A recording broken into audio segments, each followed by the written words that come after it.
Looks nice and cool. Very nice. Lovely.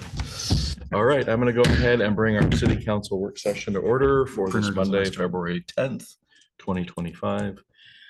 So tonight on the agenda, first up is a city hall update. Also, Mr. Mayor, we have three gentlemen from Spectrum Software want a presentation. If you wanted to do that now or wait, that's up to you, but I just. Well, they are here, but let me ask the council, are you guys up for, hopefully, how long is your presentation, guys? Short? 5 minutes? Less? However many questions you guys got, we'll answer anything you guys bring us. We can just, so they can get going. Okay. Yeah, it's. I'm okay with that. Are you okay with that, Councilman? Yes. All right, why don't we have you guys go ahead and we'll have you do it first, get you out of the way so get you out of here. Well, we'll all step up. So, I'm Josh Stewart, I'm the senior construction manager.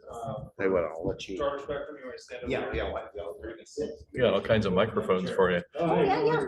Should we add some more lights on for them? Lynn, sit next to us. I'll sit right between you. You're the muscle. I'm not muscle. I'm a big teddy bear.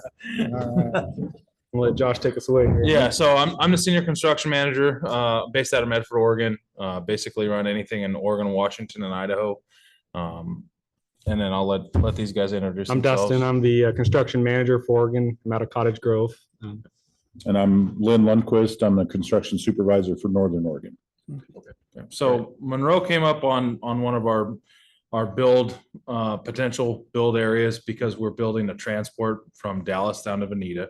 Okay. And we're basically going to be running right through town. So we're looking at it and going, hey, it makes sense for us to drop off some services and, you know, let's service the town while we're going through it. Nice and easy for us.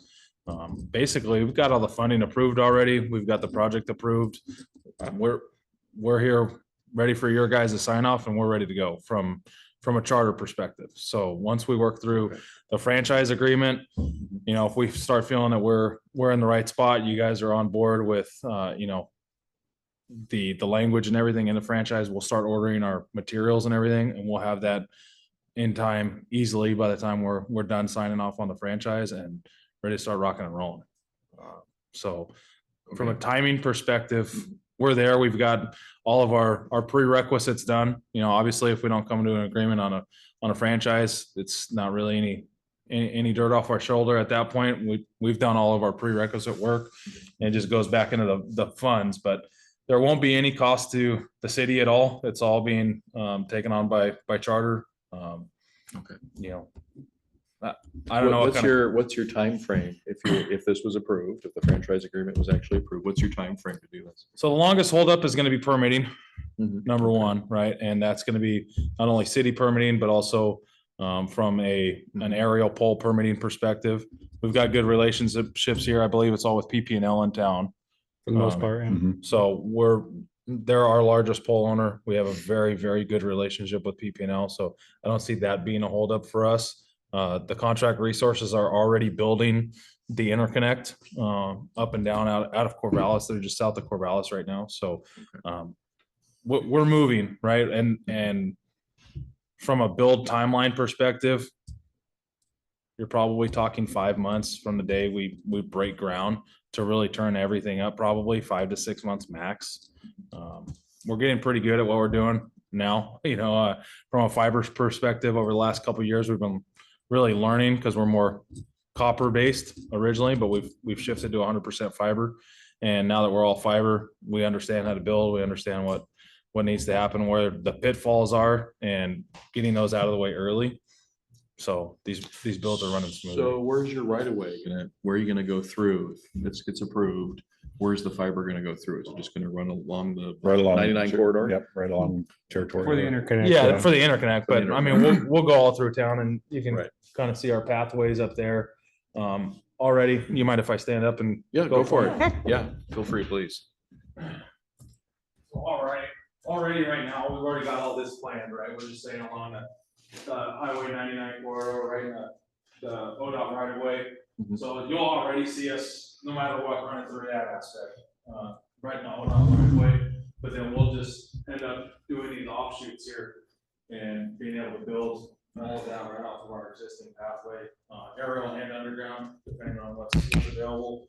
Obviously, trying to get on any pole is much cheaper, less intrusive to, the right of way and, making sure we're not Okay, digging so up. this and is all everything. gonna be on the pole. It's not gonna be underground. There's gonna be some underground, yeah. Okay. Yeah, there's definitely Okay. gonna be some. We don't want to exclude people that don't have aerial at their house, you know. Yeah, I mean, you guys got a new subdivision that's over here, pretty nice area, right? We're gonna go in there and Mhm. we're gonna have to do some underground work in there, do some boring. Okay. We'll make sure we take care of any damages. Anytime you do underground work, you're gonna have grass that gets muddy and you're gonna have, Mhm. little things here and there that obviously we'll take care of it. Make sure the customers are happy when we're done and, be able to offer a good, strong service to them. Will this be, so you would typically like put the fiber under the sidewalks at that point? Oh, sorry. It depends. It depends on where the right of way is. It depends on where existing utilities are. So if you have a pedestal, will this be fiber to the house? Mhm. Okay, Fiber all the way to the home. okay. And basically all of our services run off of a modem at this point. It's all internet based. There's individual boxes, but it's all based off of the internet. The fiber runs right to the one modem. Would you have a head in at this Nope. point? You would all be, We'd and be where would fed out your of Dallas, I believe is our. Dallas, so you'd be Yeah. using Dallas as your Yeah. main point? Yep. Okay. Okay. Yeah, which we already have. I think it's good to point out, all of our contract resources are local. We're not bringing anybody from out of state. Most of them live here, work here. So we like to point that out because we're pretty proud of that.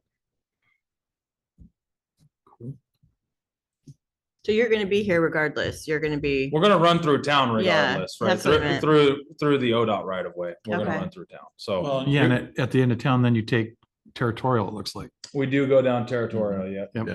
Yeah, that's the planned route from Bonita, all the way down Territorial up 99, Mhm. That makes around sense. Corvallis and then to Dallas. when is the work scheduled to begin? So the work for the interconnect's already begun. We're just waiting on permitting. We did a little bit of a reroute through here. And we're waiting on just some final permitting for that section. But we're south of Corvallis right now, hanging fiber, and we've already done a lot of the underground work on Territorial between Bonita and Monroe here. So Okay, so you're working both Yeah, directions. oh, yeah. we work wherever we have permitting freed up. Right. Yeah, okay. I think there's four different pole owners that we're working with, Yeah, as well as It's a pretty big bill. ODOT, City of Corvallis, Right. every city in between. I mean, we're working with anybody and everybody and just trying to make sure every spot is covered, every ground is covered, so. Man, what we're trying to do is build a redundant circuit so we have less downtime. Right, That's the right. idea. So right now we have a lease circuit that when it gets hit, we have no control over. This is gonna allow us to control that and make sure that, hey, if something does go down, we have a backup. If we go down, there's a backup from somebody else that we're leasing from. If they go down, we're always up. Right. So that's another big aspect of it. And we're Okay. building enough for future. This town's probably gonna take, 4 fibers for the OLT? Yeah. That's it. And we're building a 96 count. So we've got plenty of extra fibers in case, enterprise comes up where, you got some big customers along the way that want fiber to, those big corporations or, some of these farmers are gonna want some of the bigger fiber availability. We'll have that.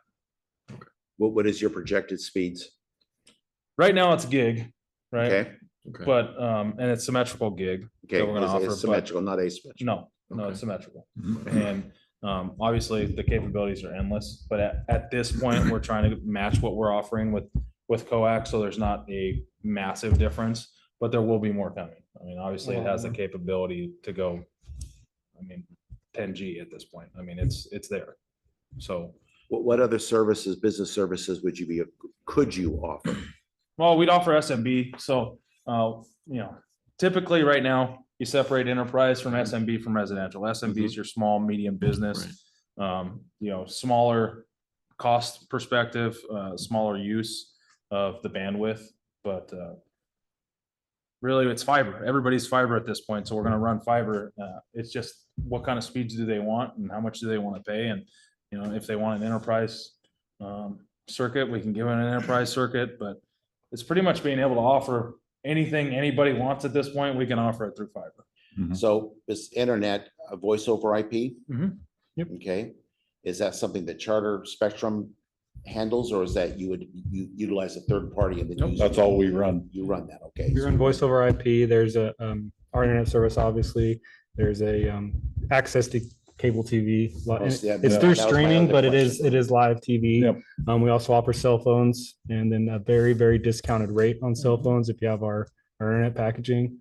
And landline phone through the Landline fiber. phones, that's the voice over IP. Yeah. And then the enterprise services he's talking about, it's like more for schools or bigger businesses where they're trying to build networks within a building. We'll offer enterprise services where we're a dedicated fiber to that business. That way they have unlimited access to whatever speeds they need. So the citizens then would have access to cable television. Correct. Oh, absolutely. Yeah. Correct. It's all streaming, but it is live TV. Yeah, It's all local channels.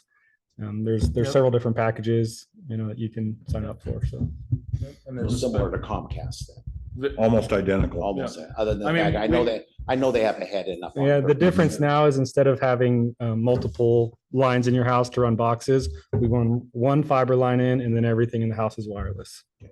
So Mhm. that's the nice part about the fiber services. So I think the other thing that kind of gets passed over a lot right now is our cell phones, and the cell phone side of our business is growing immensely. We actually ride Verizon towers. I was a Verizon lifer myself and would never switch. And then I went to a meeting. Well, I was on the road trying to go to a meeting, and the guy I was with had Spectrum, and he's on the meeting and I don't have service, and we ride their towers. So that's when I made the switch. And I mean, I was hunting in Montana this year, 3 miles back and in the middle of nowhere, and I'm getting phone calls, and I'm honestly a little angry that I'm getting phone calls. I'm trying to get away from it, but I mean, the service is very good, and it's at a discounted rate and brought into your existing cable bill. I mean, that's a huge bonus, and able to stream straight from the Spectrum TV app on your phone. So wherever you go, if you got tablets or anything like that, you can stream all that. They've done a very good job of expanding, the capabilities of what we can do. And I mean, we build our network to where we're not really using the towers a ton because most people are using their cell phones at home, and you automatically connect to your internet through Charter, and you stay on our network quite a bit. So it's actually pretty cool. Any other questions? Not at this time.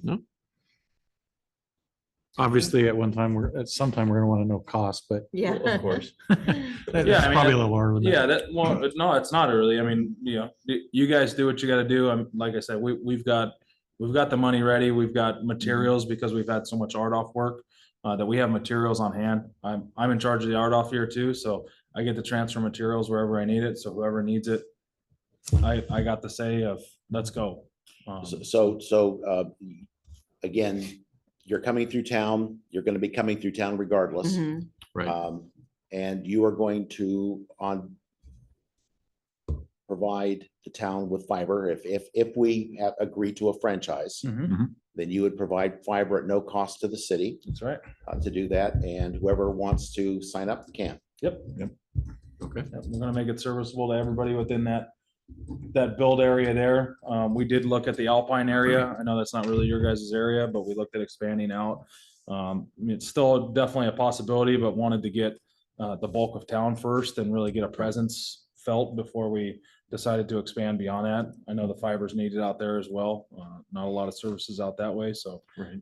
if there's more people that are interested out there, we're always looking to expand. We're very aggressive right now. Rural Especially. development, I think, Yeah. is a big part of what we're doing. Mhm. And this is all being funded through Charter. There's no Yep. federal funding or anything here. This is all in-house. One thing I'd like to mention too is when we do these builds, you might have homes that are outside of this network that we're building. And there's gonna be some of these houses that want our services for drops or, to reach and tie points to the house. Charter eats a lot of that cost, so just so you know. So if it's an extended run for residential service, Charter will eat up to $6,000 for that build to feed that home. If it's a business build, regular small business build, we offer up to $10,000 for that. And that's outside of the And that's, service. yeah, area that's that we're outside of the covering. scope like here, but Like, let's say I'm someone talking that's outside that another line wants opportunity service. for- Right. We do that too. And, so. and so we won't be going to every single house with a drop immediately. We do that when they call in for services. So you'll see our drop crews coming in as well after we get our services in. As somebody calls in, then we'll do from our pedestal to the house or obviously from the pole to the house, but. And all the in-house, all of the installations are in-house. We don't Mhm. contract out for when people go into the homes. It's in-house employees, probably out of Dallas, maybe out of Need a Covington. minimum of installations? Nope. So Doesn't matter. Doesn't matter. if you guys come through, we get the franchise and only one calls, Then one calls. you're okay. Doesn't change. We've already invested. We're here. All right. Hopefully that changes. Hopefully we don't stop at one, but. Yeah, well, I you know. mean, we've seen some, hesitance before from other suppliers, I so. mean, I get it, right? If I wasn't coming through town already, it might be a different story, right? Coming Right. out here for, a couple hundred homes, that doesn't always make sense, but when you're coming through town, hey, let's build. And Yep. if we submitted it up and they gave us the go ahead, let's go. Okay. We're all about it. All right. Good. Thank you, guys. We appreciate your time. Absolutely. Yeah, once you guys, take those internal conversations, reach back out. We'll have you guys get with our franchise team. And if you got questions before you want to go to our franchise team, feel free to reach out to me and talk to me and I'll give you the insights of what you're gonna run up against when you hit our lawyers. That's a different ballgame. They're not always as friendly. So, but I just did this with Shady Cove 3 months ago and got through that relatively easy. And, the faster we get through this, the faster we can start building and hopefully get out of here before the weather gets bad in the fall. So, good to go. All right.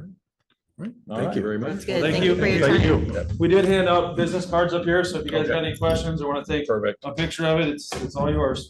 Great. Thank you. Thank you all for your time. Appreciate it. You're welcome. Safe travels. Yeah. All right, be See you guys. careful. Good night. Have a great night. Okay. Now. Just a quick follow-up. Oh, yeah, I think at the planning commission, Commissioner Mills was there and I did let him know that this presentation would be here and he Okay. was well invited to come if he wanted to. He Okay. asked a few questions, seemed to know that they're doing this, so Okay, he I knew, would so. expect him to Okay. know. But, Okay. oh, yes. It's all repaired now. There you go, sir. Thank you. Yes, you will. Also, we are, was actually, I think the very first ordinance we passed Was the 4 years franchise ago was the agreement. franchise agreement. It So was, yeah. we do have a current up-to-date ordinance and a template and everything.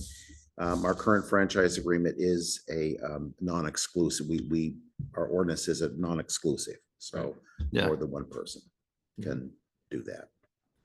Okay. I just wanted to, That was a big, that's a Those were the small, that's a questions I small, had. Thank that's you. a small print under the, right? that was a Yes. big fix from before. Yes. Because I wasn't happy way we did it before. So this is an opportunity. Plus, you do get franchise fees. Yes. So there you go.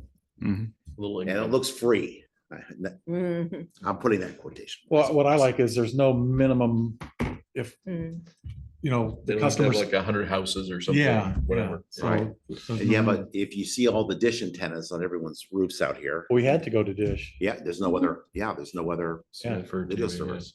So anyway, there we go. Okay. All Plus, right. City Hall can get voice over IP. Yes, I know that was, I was just thinking about that when then he said it. Yeah. Yes, that would be nice. All right, so we'll go ahead and we'll now go back to the beginning of our agenda and City Hall update. So Rick Nelson, we did 3 bids for removal of the Reader Building. Rick Nelson came in with a bid for $11,250 to completely remove the Reader Building, concrete, everything, haul it away. Wow. And that okay, was the low bid. Okay, So what I asked Mark to do is get a written proposal with his CCB numbers and all that on there to make sure that he's, has the bonding and everything else. And I assume we have the insurance coverage as secondary. Yes, a secondary, yes, and I just want to make sure that all that is, will be done when we're Ready ready to do it. But the next step is he needs to bring that proposal to me. with okay, all that so we're waiting for information. the proposal now. So that's the next step. Okay. Okay. Hopefully get that done sooner than later. Yeah, do we have a Be good. time frame for? No, I don't. I'm waiting. You know, he says he can get it done pretty quickly within a few weeks, but I'm just as of Chomping last at the bit Thursday, here. Yeah. as of last Thursday, I asked Mark to get me we got the 3 bids in. And so, Good, follow we that went for protocol? 4, got 3, accepted 1. okay. So once we get that proposal, that will come to council and then we can go ahead and take a look at that or? Yes, you can. You can take a look at the proposal and all that. You'll have to because we'll have to pull from reserve funds. So that's how you'll see it. You'll see it in terms of a resolution to pull from building reserve funds. Okay. Sounds good. Okay. Okay, next on the agenda is library handoff to SBCEA. Update. I worked on the MOU this weekend and sent it off this afternoon to Roger? Roger, sorry, it's a Mhm. long day. I- And so I'm just gonna wait for him to feedback. And at Okay. that point, once that's done, then it also goes back to you, Okay, to council for review and acceptance. And I've also reached out to Lori Cooper, our attorney, to get the quick claim deed going. okay, I said the timeline is basically the February council for the Okay. official Okay. handover. Unless there's something that Roger and his board feel that needs to be looked at. But that's the timeline, is our February meeting. Okay. 2 weeks. okay, And again, they found their own insurance right, and are ready to transfer it over. any questions on that, comments? No? Thank you. Yeah, that's Welcome. One step closer, one step. Yep. Baby steps, right? yep, exactly. Sometimes. Sometimes it's just that. We always want the big steps, but they always come in baby steps. Yeah. Okay, city administrator recruiting. So I will do my best to provide an update. Steve, you'll probably have to fill me in on a couple things, but we do have an updated job description with the city recorder function included. So that was a very key thing that we needed to have. 'Cause I believe that's actually, it looks Yep. like, I think it's state law. We have to have that, correct? Yeah, that's the only position that a city needs. Right. Yeah, I mean, it's absolutely required for a municipal corporation is a, Right. is a approved city Mhm. recorder. Right. All the other positions can be filled as council wishes.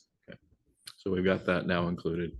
We had a proposed salary range. It's been knocked down. It's now, we're talking about 85 to 100, but we need to have Steve and Don are analyzing the budget We right are. now to see how much money there is. Yes, yeah, actually. we're looking through it. It really, what I'm doing is basically it's just the same effort that we would put in for your annual budget. Right, So we've made significant progress, let's put it that way.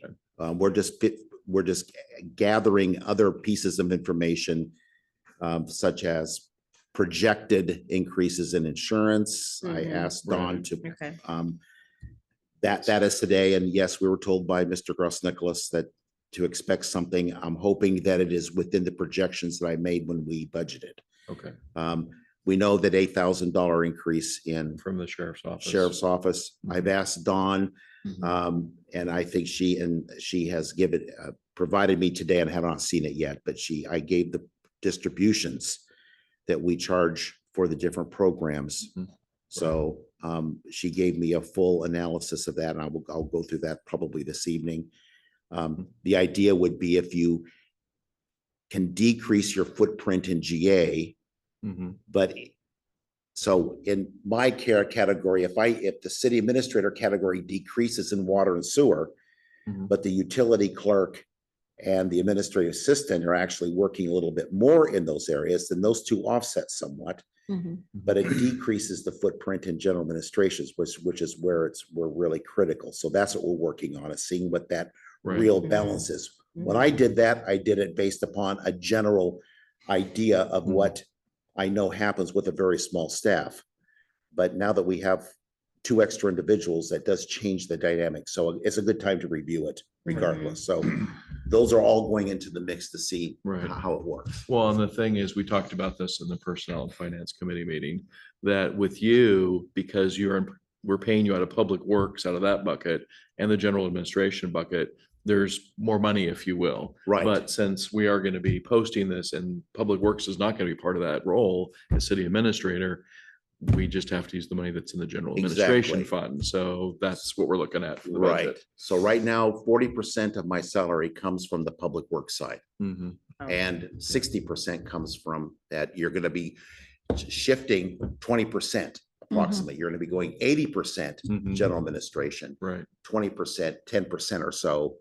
And that would be what we call, and we'll label that as indirect. I've got to come up with a narrative. Mhm. That's what I asked Dawn to do for her analysis. But we need a narrative to show the auditors that we aren't just You're not just pulling this out of the air. like, Yeah. yes. Yeah. They're on to that. Let's just put it that way. Okay, understood. So we also, in all of this, since we have to get the supplemental budget We squared do. away before we can really, Know exactly what the What we're posted gonna- salary is. And Exactly. then the next step is to bring it before council so you can approve the package. and- Now, at that point, and this is why you have you asked me about, for instance, the job description. I mean, not the job description, but the application, all that. right. Under public law, Mhm. under 2A, you can have executive sessions for employment, et cetera. Right. Under 7D, though, going down the list, quite a few things down the ORS. You can't do that for this part of putting the Right. package together. This all has to be public. It has to have public things. Mhm. If you do, however, have hiring practices, which we do in our Mhm. manuals, in our resolutions, in our charter, Right. if you have that in place and you went through a public disclosure and discussion, deliberation of the Right. position, Mhm. then you're allowed under 7D(a)(2), I think it's 2, yeah, D2. At that point, you are allowed to go into executive session for the hiring process, Right. which makes it much more comfortable, I Mhm. think, Yeah. for everybody. Mhm. That way you can interview people. It's And you can- confidential. and at that then point, you can yeah. Also have your confidential discussions Right. amongst yourselves Yeah. Mhm. in a non-public setting, and then make your decision when you're done. Right. So anyway, that's the, So we may. from a public law process. Once that supplemental budget is done, well, we may do a special session, just Mhm. where how it ends up, so that we can go ahead and approve it. And approve it, yeah, get it done quickly, so then you can get it Yeah. posted and out Yeah, there. so You we bet. may, to expedite things a Yes, little bit. expedite it as best we Because can, we're so feeling a little nervous. I know you are. So what's the total FTE package that we're looking at? 80 to 100's the salary, right? Well, So right now, I have the salary in the range of 88 to 93. Okay. Okay, that's just preliminary over the weekend based upon what Dawn and I were talking about last week. I have not plugged in everything else yet. Okay. So that's what I'm working on this week, is to try and get that, basically, our entire budget put back into the spreadsheet again and regenerate it for you. So you have to calculate those additional benefits. Right, exactly. And the other part of that is that for me, so I'm eligible for Social Security, Medicare, and, Right. Medicare. So my wife went on Medicare last year, so we're not paying her part of it. Mhm. Now CIS will not let me drop. Oh, interesting. Okay. Interesting, but I do have to keep Part A, interestingly. Okay. Yeah. So I have to have it's part of it. really complicated. Anyway, they won't let me drop. But the new city administrator, because we pay 50%, Mhm. we pay all of the employee. Yep. And we pay 50% of the dependents. If they have a family, if they bring a family, Mhm. then that's an additional $1,400 that you're not paying right now per Right. month. Right. So that's We another gotta piece of keep it. So that in that's mind. factoring that in, worst Mhm. case. Right. So try to do is get you a range that maybe you can start off, depending on who is there, maybe on the lower side of it, and over time, over the next several years, build Absolutely. up to it Right. as your city finances improve. Is that 1,400 for the whole family or is that per person on that? That for the whole family at that point. Okay. So in other words, if you have 3 kids and a wife, it's $1,400 What if you have 3 kids and no? and a significant no. other. Yeah. Anymore, we just call it significant others. We don't ask questions But I mean, 4 or anymore. 5 kids, it's gonna be Right. all just. Yeah, 1,400, yeah, and that's, yeah, it's actually 1,383, but I expect it to go up to about 1,450. That would be my expectation Yeah. on July 1st. Okay. I think that was everything I was supposed to convey in the update. More to come. Yes, more to come. So we're working, so then right now we're working on the budget, Good, great, thank you. which has to be done anyway. So And didn't you say you need 30 days to post for that supplemental budget? I do. Okay, Okay, and also depending on what it is.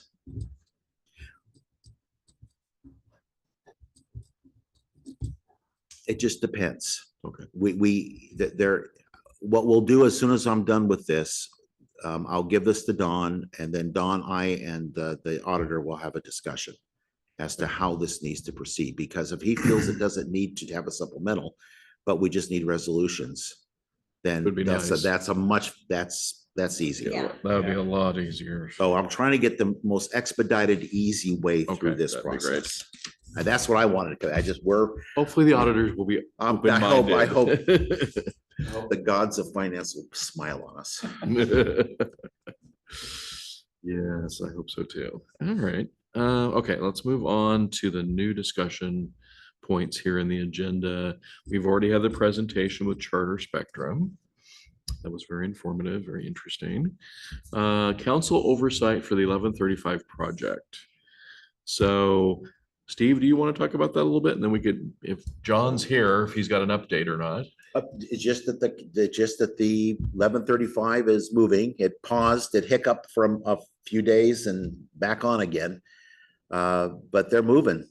And so there's going to be, I think tomorrow is a discussion as they're going to go through what I think Elliot termed a laundry list of items to discuss. Okay. But we're in the process now of making this work. So at this point, because it's been kind of waiting for this particular moment, it's probably good now to bring this back into the public Right. view again, so that you have regular updates, public updates, Yes. any discussion. If anyone wishes to come in and Mhm. voice their concerns, that they could do so, and Right. it's done in a open manner, so that because they'll be reaching a decision on the design phase, October, by September 30th is I think what they're. For the past 6 months, it's like got pushed back. Yeah, it may have been pushed back, but Right. and then in springtime, early summer of next year, Mhm. construction begins, and that would include water intakes and all that. So The it's fun probably a begins. good time Hmm. for council to start. Yeah. Getting, because there'll be a lot of, when it Right. happens, it'll happen quickly. So John and also I've been talking to Steve and I've been talking to John and some great communication there. Just so basically John is our de facto lead for this project.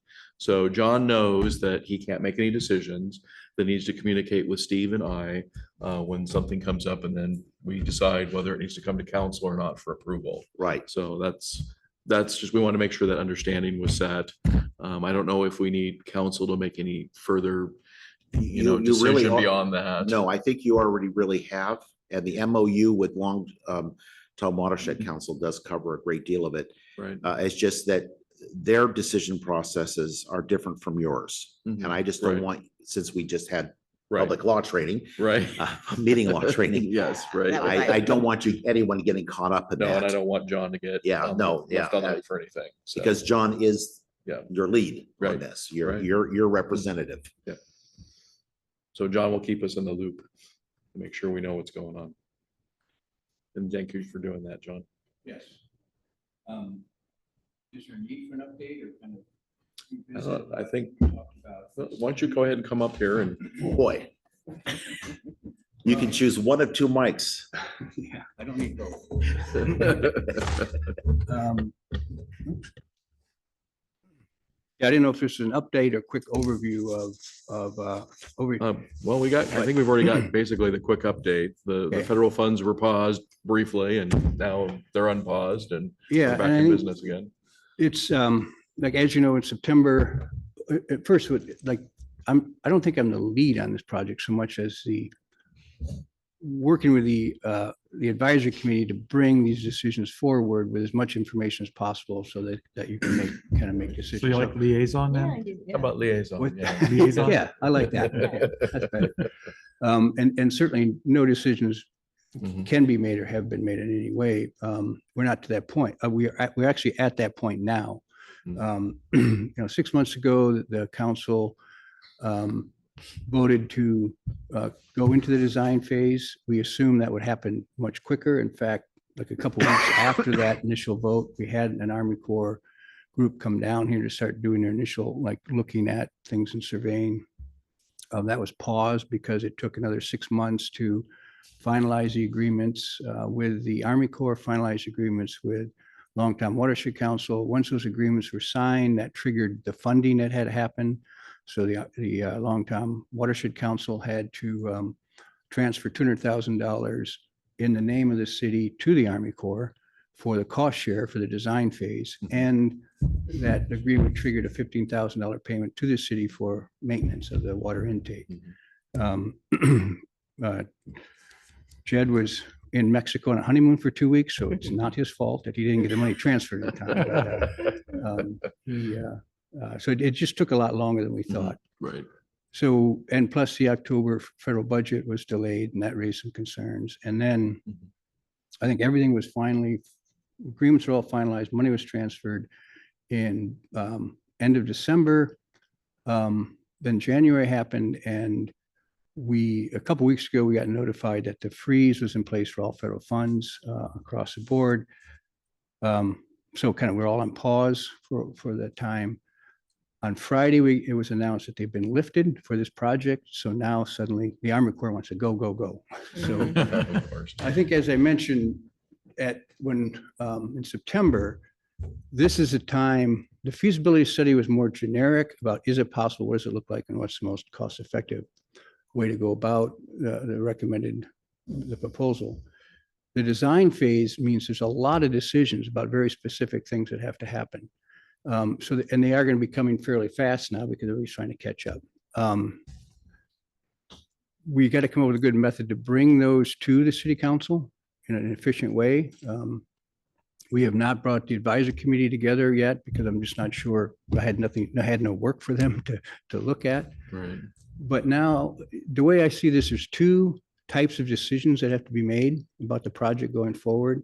The first type is more operational. These are questions really that the Army Corps needs to figure out, and they'll be having input from ODOT about the bridge and from the Longtime Watershed Council and their engineers about the water intake, a lot of coordination, but they're operational. There are things like, do we have to be in the stream bed to finish the project?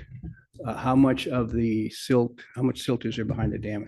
How much is that? So they're just like they have to get information and make an operational decision. Mhm.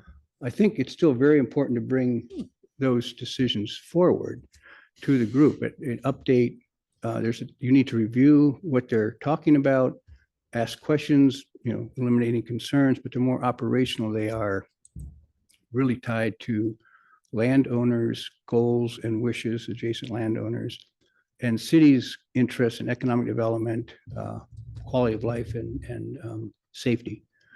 Those kind of questions we're starting to hit on already are things like the head wall. Is there any reason to keep that head wall if the city wants better access on the east side? And does it create more danger with the drop that's going to be there now than it would be before? So that's actually becomes a question that we need some ideas of what they're proposing. If you remove the head wall, Mhm. then is there better access to the river? What's the implication of leaving a head wall? More riprap and stuff put there to protect it. So those are decisions that have to be made by the city council on that item. And then the Army can go back and design the work based on what the city has decided. So really, there's two different kind of questions that have to come forward. All of them have to be, the city has to be well informed about this. Some of them are going to be very specific about the quality of the community. So I guess the decision was made to keep the 1135 advisory committee going. I think in with the mayor and the city administrator deciding when to get that group back again. How best to compile, do we compile a list of decisions? How do we provide as much information as quickly as possible so decisions can be made at city council meetings? Right. If we need a monthly decision on very specific steps, how do we get that to you in a timely manner? Yeah. I also would like to, if that citizen advisory committee, I believe that falls under public meeting law, Right. and it has not operated properly like that in the past, and it needs to moving forward. How is it not? You had a subcommittee and it wasn't, and your meetings weren't announced for people to come to them. And so I think moving forward that we need to really adhere to that public meeting law. Because I know that I personally witnessed a meeting happening that wasn't at the city. It wasn't announced. It wasn't. And so moving forward, you need to make sure that the people that were put on the committee are at the meeting Right. or invited to the meeting or know the meeting's happening. And that you're not meeting with just parts and pieces of the group without the whole group knowing. Okay, so just to clarify that subcommittee, the larger committee voted to create a subcommittee to do the public outreach work. So that to prepare the material that we shared, basically, and to schedule that public event that we had. Rather than having a whole committee, that group was to put together the public meeting we had in the library and to prepare this kind of material. That was the purpose of that, and it was vetted by the larger committee. Now, your point here, which kind of I may have missed, is that did that subcommittee need to meet in a public situation? And a lot of times we meet and go over slides and material to make decisions what to include and what not to include. So that would be a good question. I'm not sure if that subcommittee on creating public information and planning a public event. Well, I know that some of the people that were on the committee did not know that was happening. So, and I don't want to get in a huge discussion about it okay. here, but I just want to make sure that going forward that it's all very transparent. Yes, I agree. Because with that knowledge, I don't feel good myself personally about what's happened before, knowing that it just didn't look right or feel right or whatever. So I want to make sure everything's above board moving forward and that people know what's going on. Okay, certainly. And that's been my goal. And that's what I've been trying to work hard on, trying to make sure I compiled information, kept about what the group is doing, and sharing that with you as much as I could. Well, I will get clarification on if I get permission from the committee to create a subcommittee and we identify that people will be on that subcommittee to do public outreach. That's the part I think I need to understand better. What is that? What are the requirements of that subcommittee in light of public law? But I just know that certain people that were involved in that, anyway, just the way it happened didn't end up feeling fair and balanced. And that's just what I want to say about that. So I just want to make sure moving forward that it feels fair and balanced so that we feel like all voices are heard. And so I think that's incredibly So important. I'm making the assumption here with subcommittees, it's just like a regular committee. It all falls under the same public meeting law. So, yeah, I think we need to just, it's consistent across the board, whether it's a committee or a subcommittee, council, work session, whatever. So yeah, and we can again, talk about more about it Sure. later too. So, and again, with the larger committee didn't want to meet that much in order to Mhm. prepare this kind of material. Now, my goal has been to do everything you said, and I'm trying to be as public and collect as much information from as many people as possible. Trying to be preemptive I consulted with Steve about after the about talking to certain landowners to make sure they understood what was going on, sharing this information has been vetted with the council, with them, so they're caught up. They understand the implication of the project, and they have an opportunity to comment before in a proactive way. So if that's what you're referring to, that's what the process, okay. and you don't need to tell me what you're referring to. I don't need that. But Because if you, I'll say if you want, but I would prefer, I don't want it to get, I just want to say moving forward, it needs to be fair and balanced, and it needs to be public. Because as a counselor, it's really hard for me when I see stuff like that happening. And then I have to, it just makes a bad feel. And I don't want a bad feel. I want everything to be above board and people to feel like this is going down in the right manner, and not that things are happening over here and things are happening over here. That leaves a not a very good feel. yeah, I So- agree. And my whole purpose has been to do that, what you're recommending. And so I guess I apologize if there's how you are concerned about that. But I have done, my whole work is to do exactly what you're trying to say. This is Right. a highly public issue. There's a lot of tension on both sides. And that tension will continue. And my whole goal is to be as open and public as Right. possible. And I think the tension will dissipate if, like I said, we make sure that that happens. But when people witness meetings happening with only certain pieces of people, it brings more tension. And that's what I would like to just reduce.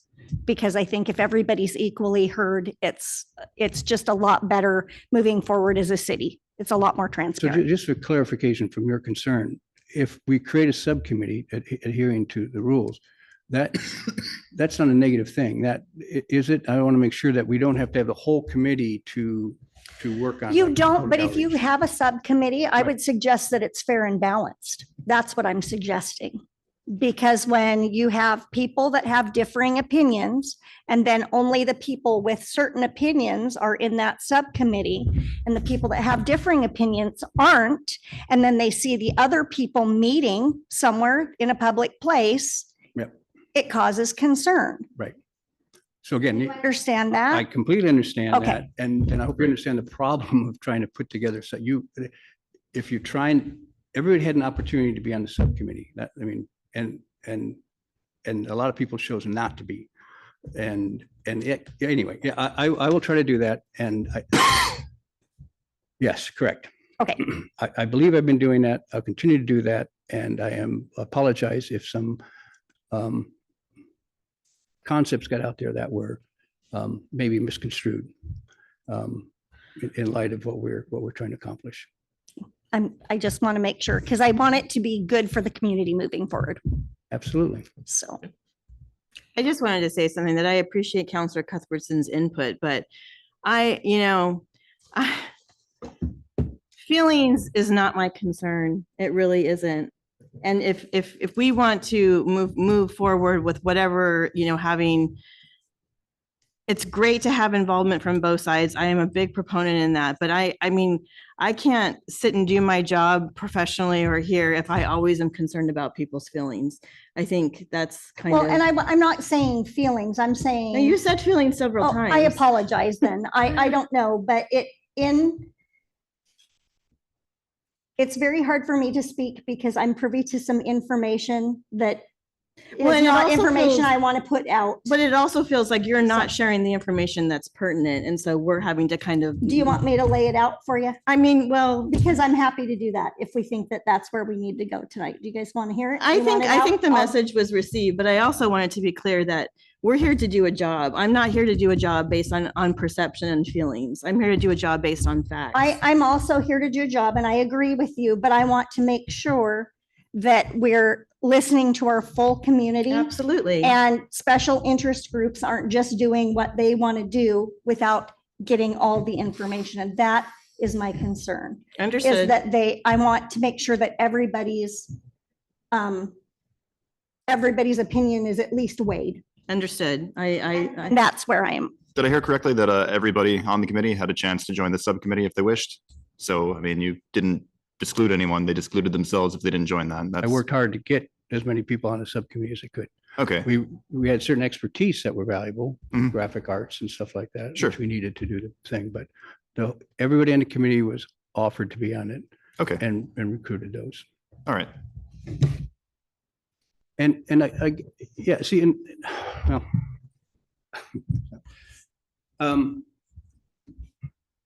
Okay, we'll just leave it at that, but. Yeah. But I'm very concerned about, as we know, in this city, every bit of gossip you hear is the truth. Mhm. So we know that this city is opposed to business, doesn't want to feed old people, and we know all those things, right? But we have to treat all those things with a grain of salt and assume that all of us are doing the best we can in the situation that we have. And I think I respect what this group is doing under incredibly difficult situations. And I try to be very careful to avoid perpetuating any rumors or any things that are questionable, and constantly try to help and suffer along with you guys as much as I can, because it's lousy work in many ways. Oh, And it's so always, yeah. important. And it's so Yeah. important. Yeah. So if there are people who feel slighted, I apologize. I worked very hard not to do that. I went to each member on the committee, and I can give, I mean, again, I'm making some assumptions. I won't do that. But I went to each committee and asked them to participate and was told, I don't have time. I don't want to do it. I actually took, well, everything we created at a committee, I sent out to the committee. I sent out to specific people and asked for feedback on it. You all got to see it as soon as it was in draft form before we shared it. So I'm working really hard to make sure those things happen. Yeah. Now, there are people who are going to be frustrated with the process, just as you well know, you're running into those quite often. So Yeah, and I was just in a situation where I observed something and the person with me said, oh, I guess my committee's meeting without me. And so that's where that came from. So that is what I observed. And I was with somebody who was supposed to be on the committee and had no idea a meeting was being held. So that causes concern. So I just Okay, want to make sure that Yes. going forward, Right. and that's all Yeah, I'm yeah. asking, I- is yes, that yeah. moving forward, that we try to That's make very sure. critical, and every time we had a subcommittee, everybody on the committee was notified and please, now they weren't always there, but I worked very hard to make sure that happened. So in that case, I could clarify that with that person, and I can probably find emails where they were copied if needed. Mhm. But yes, what you're saying is very important, Right. and I will continue to strive to Yeah. do as I have been doing. Yeah. Absolutely. I don't know if we have another subcommittee, but actually that's a good, how do we get this information to you as quickly as Right. possible? Do you have different people working on different Right. aspects of it and compile it and bring it together? And that's fine. I'm just Yeah. saying, trying to keep it. Right. Yeah. Yeah, got it. I think for now, running it by Steve and I, unless council has another mechanism or process Right. they want to follow, I think we'll just stick with that for now. Sure. And I'm wrestling with how, as these very specific decisions come forward, kind of in a water fountain, I mean, a hose. I'm trying to wrestle. Some are how do- small, some are big. Right. and It's And- important decisions. Right. yeah. And the city council meets once a month. Right. I'm wrestling with how, and if I need to, and if I go, we sit down with the advisory committee first, and then I have to bring these things. I'm wrestling with how to move information. Quickly. Yeah, how to do it quickly, because it's going to be a struggle. Yeah. And I'll Well, work I mean, very we can hard not always- to. A city council can always do special sessions as Yeah, well. yeah. So we can Yeah. always do that if we've got to turn on a dime on something. So There let me is just, the suggestion that I was going to sit down and talk Mhm. before I get to 11:35 together, but while we're here anyway, is go through a week or two process of compiling. We have a meeting tomorrow. Spend some time trying to compile the various Mhm. questions. Make sure that the Army Corps understands that we will not be making decisions about any of these things until Right. we can get back to them. But compile the decisions that have to be made and try to bring, whether we have time to vet those all with the 11:35 advisory committee first, I'm not sure, but I'll try to bring what has to be forward Mhm. in a Good. timely manner. And Good. compile that 5, 6, 7, 8 different kind of decisions and bring those forward to mull over, and then create some kind of a timeline of when that decision has to be made in order for Good the deal. Army Corps to go through with their next thing. So they are looking at all of the Mhm. culverts right now. That's what the engineers are trying to do. Most of those culverts were never functional. They haven't been functional for probably a decade now because of being plugged up or above water level. But they're trying to get a good assessment of those right now. They're trying to look at access along the easement road and how to protect that during construction. And also the bridge, that's going to be an important thing to put on the table. Some of the existing structures like the head wall, that's going to be a question coming forward. Right. So I would like to get some kind of community input on that, what people are thinking about before, and understand what the options are, and safety issues are around that. Those are kind of questions which means I will be talking to people and Yes. trying to collect information as much as possible with a clear understanding that nobody's making a decision. And I don't want to make any decisions. No. I'm very thankful you guys are here. So I will continue to do that. Okay. Thank you, Joe. Much And appreciated. I do want you to know, I appreciate all you're doing. I just want to make sure that we can move forward Right, well and Right. that there aren't any issues Yeah. going forward right. And I appreciate with that. And I mean, some of the subcommittees maybe should have met here more often than that, like Benny's or wherever we were meeting, but sometimes more creative at Benny's, so. Sure. All right. Thank you very Anything much. else? Thank you. No, I think we're good. Okay, good. Yeah. Thanks, John. Thank you. All right. All right, the next fun, exciting item on the agenda here is the CWAC committee members. So we need a primary and a secondary, correct? And right now, Counselor Cuthbertson is the primary and Mhm. Counselor Lindner is the secondary, is that Mhm. correct? Okay. So, and we can't make a decision tonight, but essentially, when you go to those meetings, what do you need? What are you required, if anything, to do? Aside So, from attending you- and asking quick, good questions. You do attend and there's a lot. I mean, there is a lot and it helps sometimes with getting on, well, it used to help with getting on the list to get certain things done. Mhm. The problem that I see, and this is Jeannie's opinion and what I've seen as we move forward is like the last few times we went, ODOT wanted us to rank all these things. But then they said, well, you may have ranked them, but we're really going to do them how we want to do them anyway. So you probably. so sometimes you have to just know that sometimes it's just going to feel like there's not a lot worth it, but sometimes it really does give a voice to what's going on. The problem being, like especially with this one and also with COG this time, is they went in and they already did all their changing of the guard, so to speak. And so they've got a new president and all that. But at the time they did it, there weren't very many people that had already been decided. Mm. And so we've got all the big wheels making all the decisions. And so And we're not there. and we're not there. So it's kind of hard. So it's important that we keep up and we know who's on there so that we can have a voice on, because otherwise we don't Mhm. end up having a spot on the board or anything else because Mhm. they just fill all the positions. And then What's the frequency of the meetings? the frequency of the meetings is, I think they're once a month. No, they're not even once a month anymore. Quarterly. They're Quarterly, quarterly now. Yeah. Okay. And you have to Yeah. go up there in person because they're in Albany, aren't they? They move, yes. But sometimes they move. You can Zoom it. Okay. But they do prefer, and they are, I think, trying more to move to in person. Mm. And I feel like in person, it felt like we hard. kind of got a lot more done. It's been Mm. hard Hmm. with a lot of the remote stuff to be able to Yeah. really deal with that. So, Okay. but yeah, but it's like a couple hours long.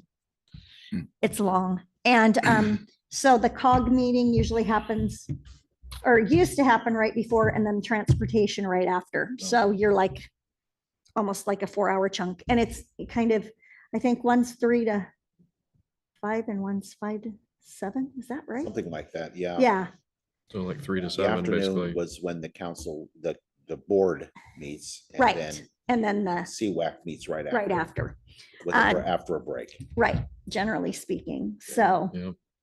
Okay. Yeah, but there is a lot of good information in the past. I mean, that's how we ended up having our police situation set up, because the small communities were talking about how they were sharing services. And so that got us going and, decided to pick some people. And so there's been a lot of good things that we've gleaned from COG, and they have had a lot of really good helps for us in past. Right now, it sounds like they might be going through another change. I'm not sure.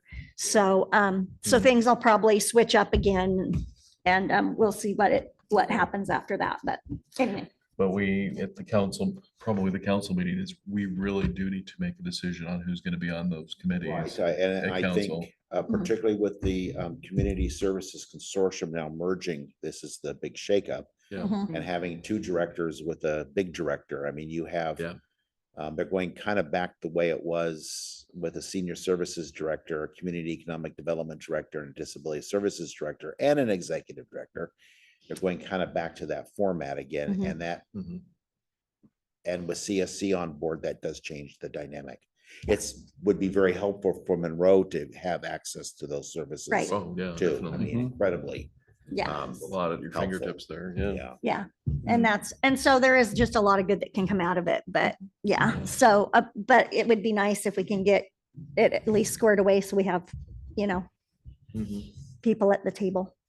Because we are little and we have to squeak really, really Oh, big. yes, tell me about it. Yeah, okay, so, And those are usually on a what weekday sometime?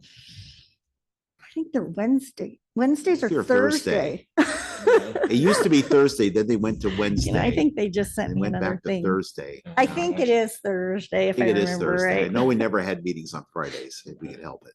Yeah, okay, so it sounds like a 4-hour commitment once every quarter. Sounds like you Say a can do it. 6-hour commitment. because you gotta commute there and Well, if back. you're gonna go in person, yes. If not, if you do it on Zoom, no. So that's what Counselor not Cuthbertson bad. has been doing that. She's the primary on this. And then Counselor Lindner is the secondary. But I want you guys to think about this because we're gonna lose Counselor Lindner too. So, Yeah. yes. they are on Thursdays. Okay. And the highway one, that CWACT is 5 to 7. So I don't know if Counselor Cuthbertson is gonna want to do it again. FYI. I will do it if there's nobody else to do it, but I just want to make sure that we have somebody on the books because I couldn't Right. even vote last time. They wouldn't even Yeah. let me vote. Because they decided it was up and so, You weren't squeaky enough. well, I Well- can't be squeaky. The city has to tell them who the people Oh, are. yeah. Yeah, Yeah. so that's why. I couldn't say, I'm it, I'll do it again. Yeah, that's why we're So- doing this little exercise. It's a little Yeah. tough during work Yes. hours. Okay. All right, there's that. Next on the agenda, landlord and business relations with city, water bills and shut off. So I'll try to make this, we've had these discussions in the past, but I Mhm. have had, and you've also, I'm sure have heard too, where we have folks that are not using their buildings, for instance, and do not wish to pay their water bill because they feel as though it's not being used. So we shut it off and we still charge them. Now, of course, the explanation is that we have fixed cost and variable cost. The variable cost, if you use the water, you get charged for the water you use according to our tier. The other Mhm. charge is we have to pay our loans. We have to pay, if we use no water at all, the system still costs us money to run, Right. to be there. Mhm. And that's what that charge is. Mhm. So the pushback of late by several individuals. That's backup. It's a That's bus, backup, yeah. not It's a pushback. bus. I said pushback. Right. Nothing- Has Sounds like- been, well, if Monroe it values its businesses, I'm trying to paraphrase this, and wants to help its businesses, then why are we, and these are landlords now, saying if my tenant is not in the building, why should I be charged for that? Now, there's a second part to that.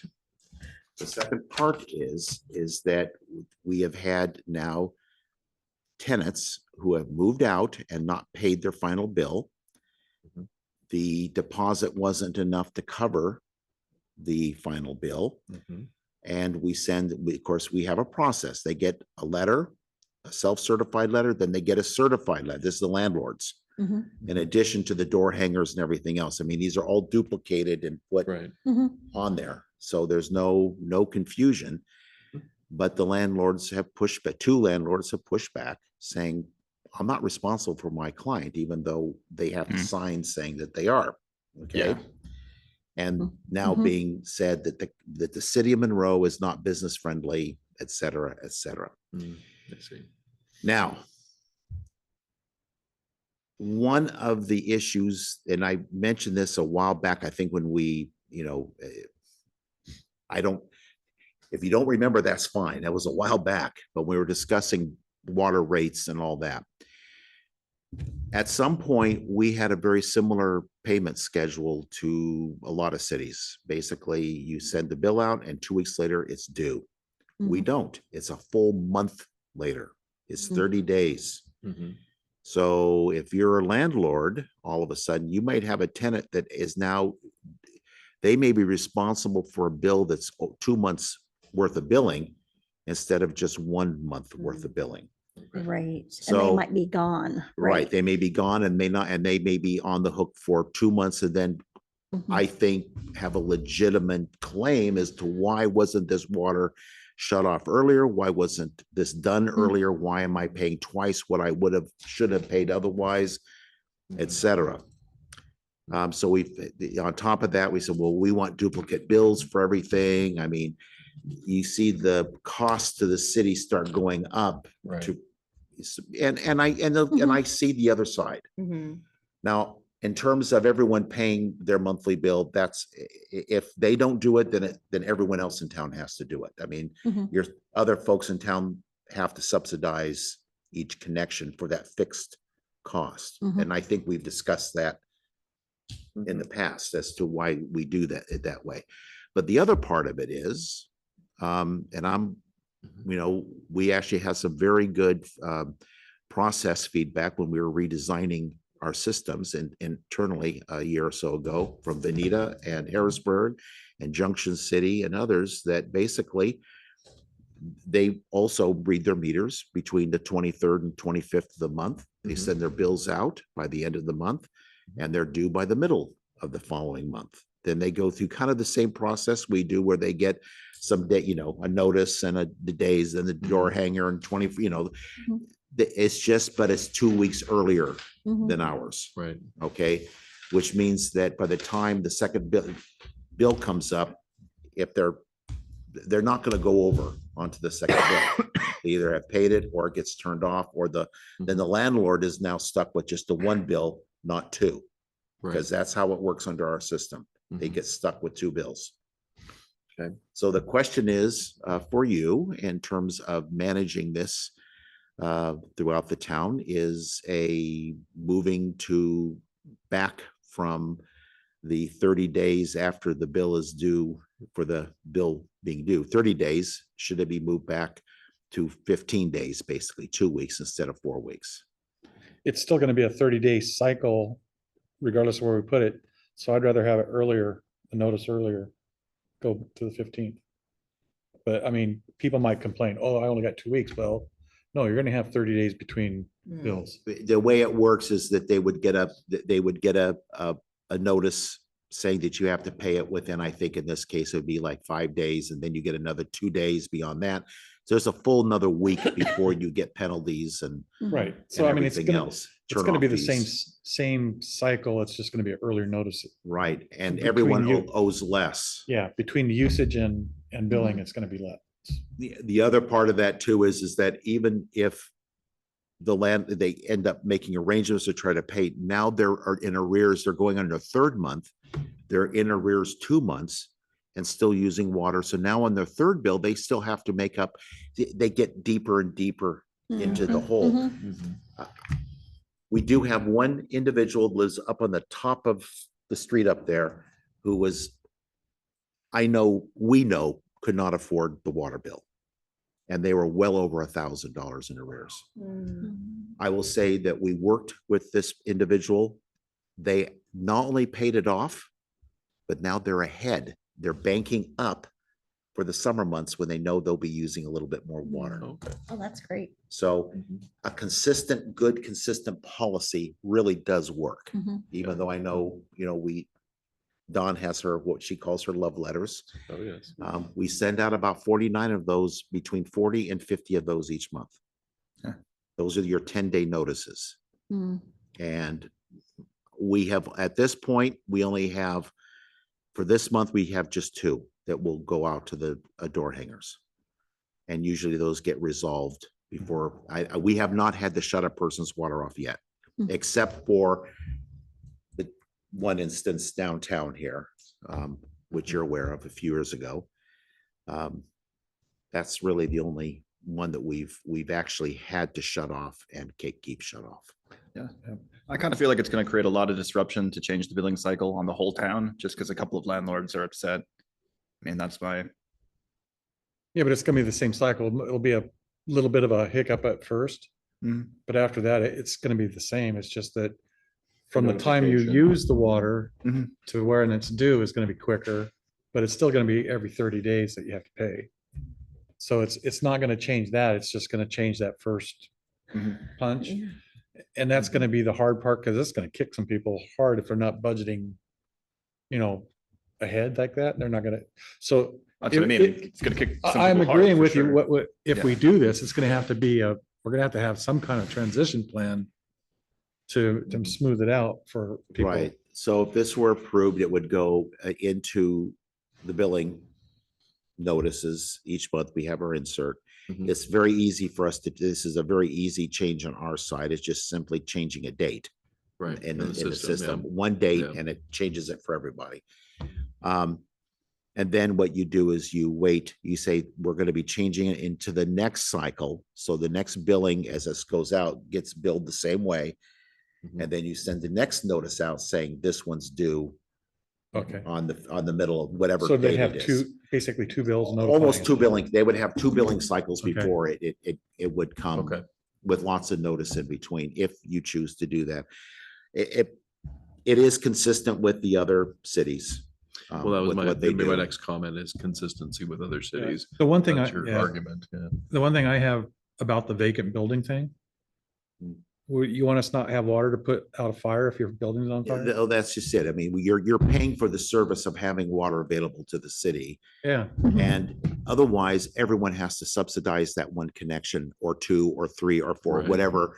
Right. well, they It could goes sign down to- they can sign a waiver saying, I'm not gonna pay this water because my building's vacant. And by the way, you can't use any water from the fire department because that's from the city. Well, I mean, the other option is the landlord shuts the water off, right? Yeah. They voluntarily just say, okay, shut the water off the building till I have another tenant, right? Yeah, but there's still. Yeah, but there's Cost. still a fee because right. I don't use city water, but I Right. pay a fee every month. Right. The base Regardless. fee Right. has to be paid by Right. everybody Right. regardless. I mean, that's the other If you have a option if connection, they, you gotta pay. right, so. Yeah. but Base fee isn't gonna equate to $1,000 over a 2 or 3 month period. It shouldn't. It No, shouldn't. no. The individual that, That's the individual that I gave an example of wasn't a 2 or 3 month. It Mhm. was many months Right. trying I to would catch assume up so. after COVID and all that. Right. Right, right, And it was- we worked yeah. with them. That Mhm. was the last person we worked with, yeah. and they Yeah. managed to catch themselves up. Mhm. At this point, we only have a few people that are Mhm. in arrears.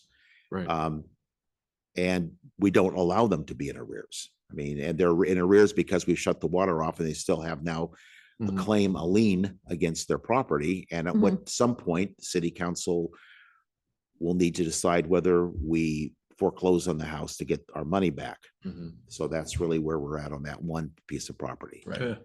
Um, But the question is for you is whether or not we go to we cut back from 1 full month back 2 weeks. Mhm. Mhm. Well, like you said, there needs to be a definite communication Yeah. transition plan, because Because- folks are gonna get upset. Yeah. They're gonna get upset Mm. regardless. Oh, Anything yeah. to do with the water, I mean, No, it's. Yeah, It's a very it's- touchy thing. it's I know. hard. Very I know, touchy. I Yeah. get it, I totally But I mean, understand. they're gonna have a period where they only have 2 weeks before they have to pay it. Mhm. Yeah. So, we have to give them plenty of notice so they can plan ahead that, okay, I know in month 3, Mhm. instead of waiting 30 days to pay it, I gotta pay it in 2 weeks. Right. So they Mhm. plan that, those Gotta be able finances to budget, accordingly. yeah. Yeah, Mhm. You And know, it's also very possible to give more than you can say, this is your first shot across the bow, and here's your second. Mhm. And it goes into effect the month after that, giving Mhm. everyone lots of notice on the website and Mhm. inserts and Mhm. everything else, plus opportunities to come to city council and talk about it if Mm, they so yes. wish to do Right. so. I've encouraged this one individual who wants me to make sure that he knows that he's been heard, even though he's talked to Don incessantly about it. I need to call him back. And so I just, Okay. that's the reason why I brought this up was Mhm. to let him know that, yes, it's been heard and It's council been will discussed. consider Yes. some It has options, been but, discussed, but yes. Yep. I would also have to, well, I'll just simply say that we can certainly do some things, but each month you do have to pay your base fee. Mhm. That's Yes. So important. Yeah. this because is gonna, other- this is gonna be on our 24th agenda. I will, yeah, I think it should be, if the mayor Mhm. would like it Yes. to be on that. I would agree. yes. Okay. I'd rather nip it in the bud now.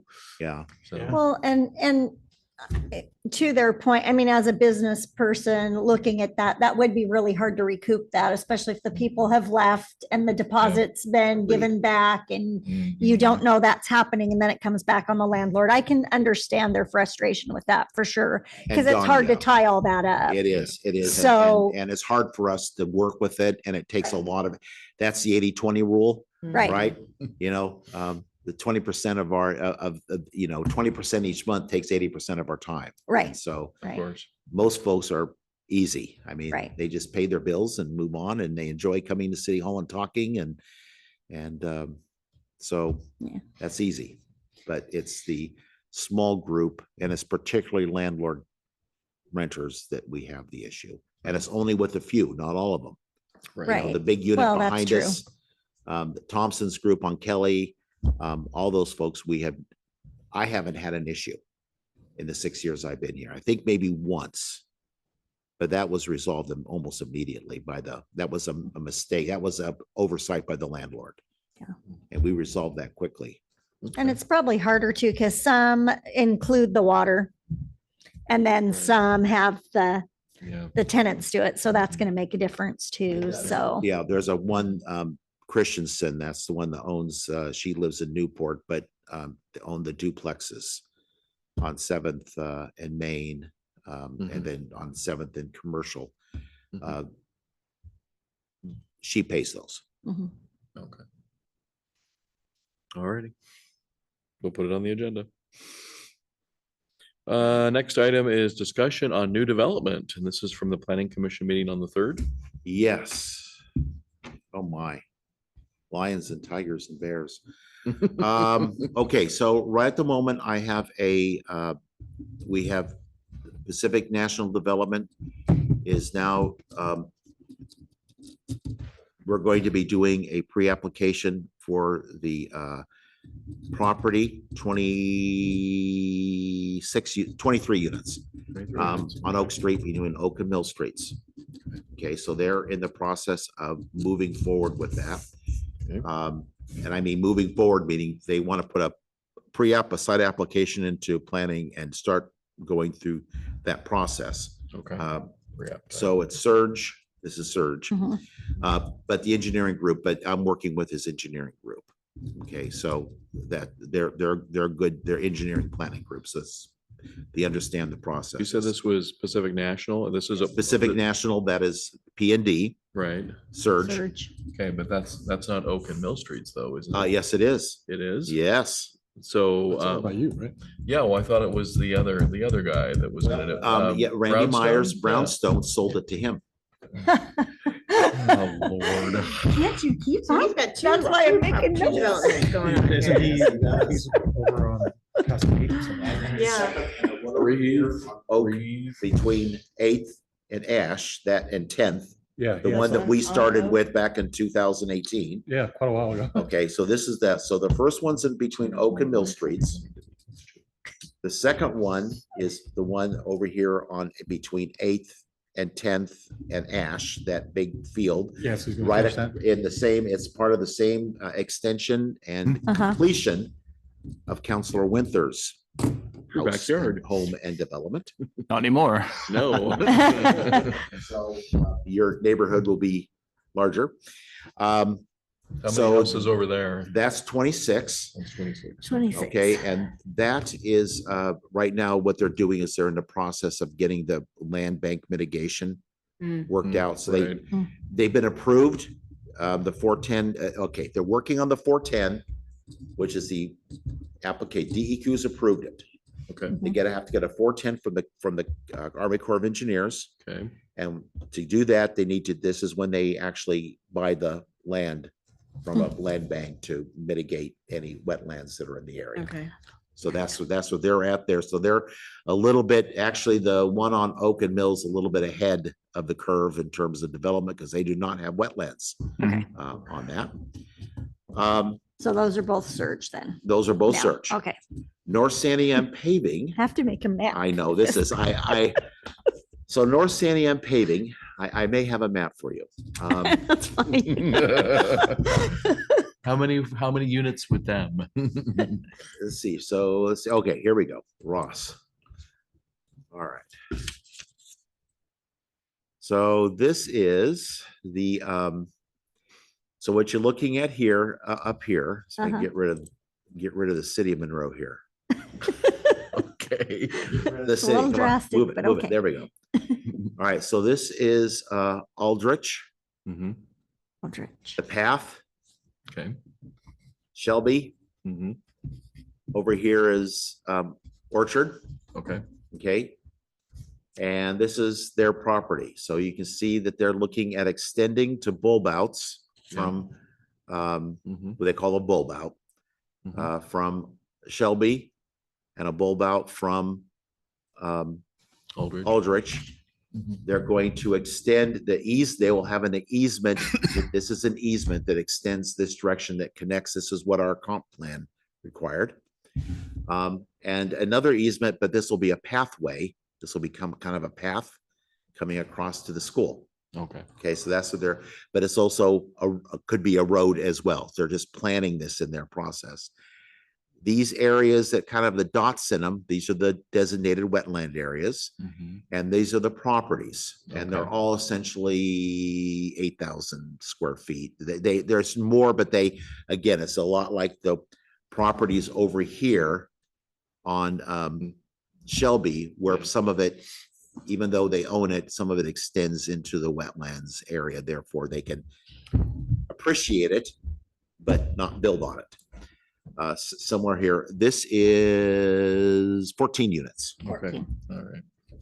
And how many is the first one on Oak and Mill? So 23. the first one is 23 right. units. 26, I'll just call it the 8th and Ash area. Between 8th and Ash is 26 units. And this is 14 units. So we got 60 units altogether, So it's about 63 units. 63. Yeah, 63 units. All right. In 63 total. the blocks that I have. Now, the PND are the ones that are really up on, I mean, in terms of building, they're the ones that are the ones that look like they would like to build between now and fall of next year and get going quickly Wow. on it. Okay. North Santiam Paving is probably a few years off, a Okay. year, at least a year or so off. So 2026. So they're time. the ones that have a lot of wetland. Right, they're the ones in this area here, on the wetlands. Of course, But Surge's other property has wetland too, doesn't it? the one Yeah. on 8th Street does, Yeah. but that's what I'm saying. He has to get a permit and he has to do the land swap to mitigate his spill on that. The one in Oak, between Oak and Mill, does not have wetlands, so that one's the one that's most free and clear to start building on. Closer to the river, but you know. Well, in that area, one of the things that the planning commission will need to work with is light industrial. They are reserving that front commercial section for commercial building. That was a Mhm. prerequisite when I first met with them. Mhm. But we'll have, so this leads up to SGS development. Mhm. and Kevin O'Meara, Oh. the Brickyard, Jazz development. tomorrow afternoon at 1 o'clock. Jared. They want to talk pre-app. Wow. Is it Kevin gonna be there? Yes. Wow, live and in person. Okay. So Wow. now this, I don't have their map. I was trying to, while we were talking, I was trying to get all these maps. It's like all of a sudden I've been inundated with these maps. Now, this is the same map that they presented to me a few years back that has 122 units on it. Holy cannoli. Now, number one, that's a lot of units. Number two, there's no green space or anything in there, which So was that anyway. when they were gonna do the tiny home? Is this that same thing? It's, this is tiny homes on steroids, but these lots are GRB, they're 6,000 square feet, so they're Mhm. not small. Okay, They're not tiny. The original one was tiny, They were tiny. tiny, homes. tiny. right. Yeah. That's what I thought. Okay. This okay, so is, this these are is- 6,000 square foot homes, And our GUB is what, Yeah. 5,500? probably, yes, yeah. So you are, however, I'll just use the word resources because it's not just infrastructure. Right, Right. It's fire and water. Mhm. and Mhm. police. Yes. Mhm. You do not have, for that amount of people in that packed areas, we need our police department. We need our own fire department. The rural fire district is not going to be able to handle that. Mhm. Basically, between all of these together, you have just increased your homes to around, and we're talking also the UGB. So let's assume that the UGB Gosh, yes. addition, which is another 55 homes. I mean, that's also prime building. And if they had the other 20 or 30 acres down below, basically at that point, you would have doubled the amount of homes that are currently in Monroe's inventory. You would go from 300 homes to 600 homes. Mm. That's wonderful. Yeah. But your town has now just Right. grown. So clearly, we're looking, and this has been the mantra, I mean, managed planning, make sure our resources are taken care of and are managed. We can't overextend what we have at all. And while I think the SGS, I mean, if you just look at it from them, oh, that's great, but can we handle that? Not the moment we can't. Right. Right. We would have to do significant improvements.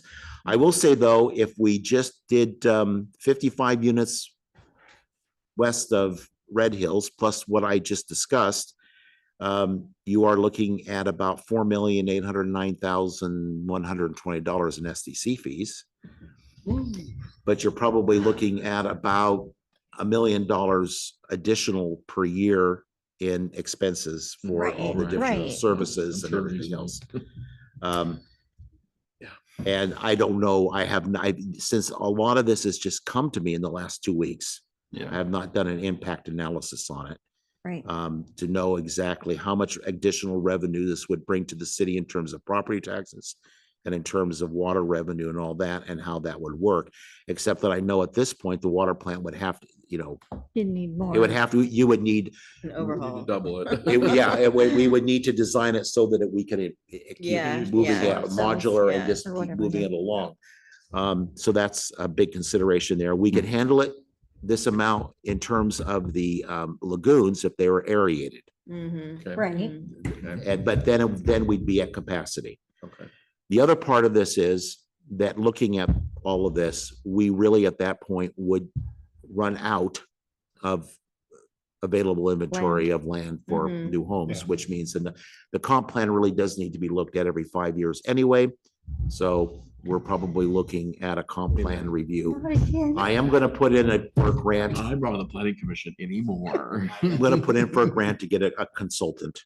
Okay. I think that's the wise thing to do at And this we'll need point. that bridge over the river with the Why, with lots of pipes, Lots of and pipes. hopefully that will So come the- through. We won't the- know about that till I was November, gonna but say, The funding on that, we don't know. about. So No, we- but I mean, that would not be important because we could really add more capability using the bridge than versus. right. Mhm, Right. And then We the other would. part of that will be to make sure we can utilize our existing wells too over there, even though we haven't used them.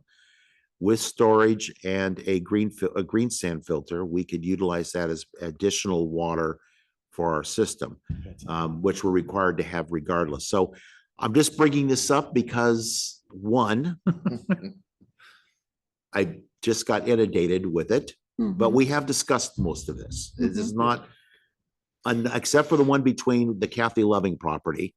That one was always, when will this sell? Who's going to sell it? Well, guess what? It's happening. But the others we know about. Yes, Council. I'm sorry, how many was that again for the SGS? How, you said, and They I said just glazed 120. over. 122. 122. That was UGB was the, 20 Oh, or oh, no, that was What was UGB? 55. UGB, it would be about the same if we did 20 acres on that. We can, according to the expedited review, which I will be putting forward to Planning Commission, we can expand our UGB up to 50 acres okay. on an expedited. Now, Right. that doesn't mean you can start building. All that means is you've expanded your urban growth boundary. Then the city has to annex it. But where are we expanding it to? Just west of Red Hills? Yeah, you're going west to Coon Road Okay. and then but they south. can't, I guess I'm confused, but if we're looking at an SGS development of 120 some odd units, Well, he's not agreeing to the UGB. well, this would not be a land swap. Okay, Okay, so an expedited UGB does not require a swap of land. okay, You're just It is moving the actually line. up to 50 acres in addition. okay. See, I was Yeah. under the impression that it Yeah, did. Okay. originally, you're exactly correct, Counselor. Originally, and I can understand, yeah, thank you. A lot is going on. But great question. I appreciate it because originally we did say we're gonna swap land. We don't have to at this point. Okay, And actually, the expedited is the fastest, easiest way to do it. okay, so now it's expedited. That's a Yeah. different term. And Okay. again, it doesn't mean anything gets built there because you have to approve, the city actually has to approve the annexation. Okay, If you've ever followed annexations in other cities, it does not always go. okay. It's not smooth. I have a quick question. You mentioned something about the fire department. I know in the town I grew up, they had a municipal fire department and a rural fire department, and they combined the two.